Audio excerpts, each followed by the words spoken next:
At 60, Shania Twain finally tells the truth about Ricky Nelson. Born Eileen Regina Edwards on August 28, 1965, in the small mining town of Windsor, Ontario, and raised in the rugged landscape of Timons, she emerged from a life of hardship to become one of the most influential and best-selling female artists in country music history. Her story is not just one of talent.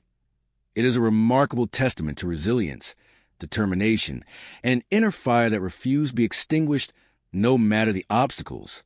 Growing up in poverty, she often went hungry, wore hand-me-down clothes, and learned early that survival depended on grit, resourcefulness, and the ability to find solace in creativity. Music became that refuge. Even as a child, she felt a deep intuitive connection to melody and storytelling, singing in local clubs and bars long before she was old enough to legally enter them, all to support her struggling family. Shania's early years were turbulent, marked by domestic instability and emotional challenges, yet she maintained an unwavering belief that her voice could carry her beyond her environment. After her parents' tragic death in a car accident when she was 21, she became guardian to her younger siblings, putting her dreams on hold and singing at the Deerhest Resort in Ontario to provide stability for her family, showcasing both her vocal skill and immense personal strength.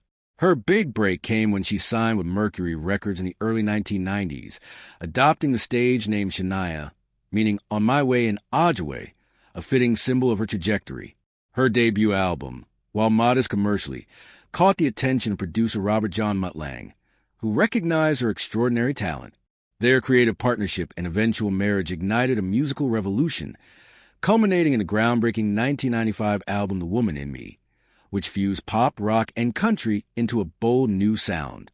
Hits like Any Man of Mine, Whose Bed Have Your Boots Been Under, and You Win My Love transformed her into a rising force in Nashville and beyond. But it was Come On Over, 1997, that changed everything.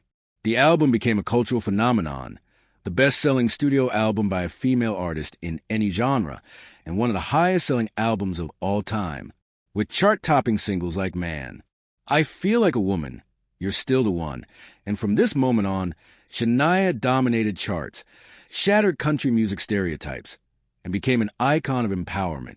Her music videos, bold fashion sense, and voice symbolized confidence, independence, and authenticity.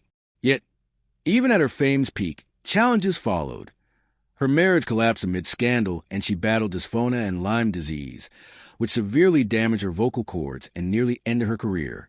Through vocal therapy, determination, and sheer willpower, she rebuilt her voice and confidence, returning with Now, 2017, marking not just a musical comeback, but a personal triumph.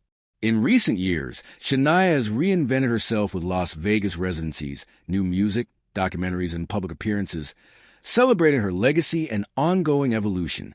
Her warmth, humor, and humility have endeared her to new generations, and she remains a pioneer in country pop, a trailblazer who took creative risks, and a survivor whose story inspires anyone starting over after losing everything. Her personal life took dramatic turns, beginning in the early 1990s when producer Robert John Muttlang, legendary for work with AC/DC, Def Leppard, and Bryan Adams, recognized her voice's warmth, strength, and clarity. Their professional inquiry evolved into months of long-distance phone conversations discussing music, lyrics, personal backgrounds, and dreams, forming a bond rooted in artistic chemistry that grew deeply personal. Meeting at Nashville's Fan Fair in June 1993 confirmed their immediate connection and mutual admiration. They married on December 28, 1993, beginning a new chapter in her life and career, creating best-selling albums The Woman in Me and Come On Over.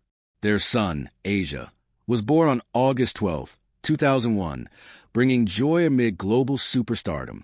Behind the scenes, strains grew, and on May 15, 2008, they announced their separation following Londa's affair with Shania's close friend and assistant, Maria Thibault, deeply devastating Twain. Their divorce was finalized on June 9, 2010. From heartbreak came healing. Twain found love with Frederick Thibault, marrying him on January 1, 2011, in Puerto Rico, symbolizing resilience and personal triumph.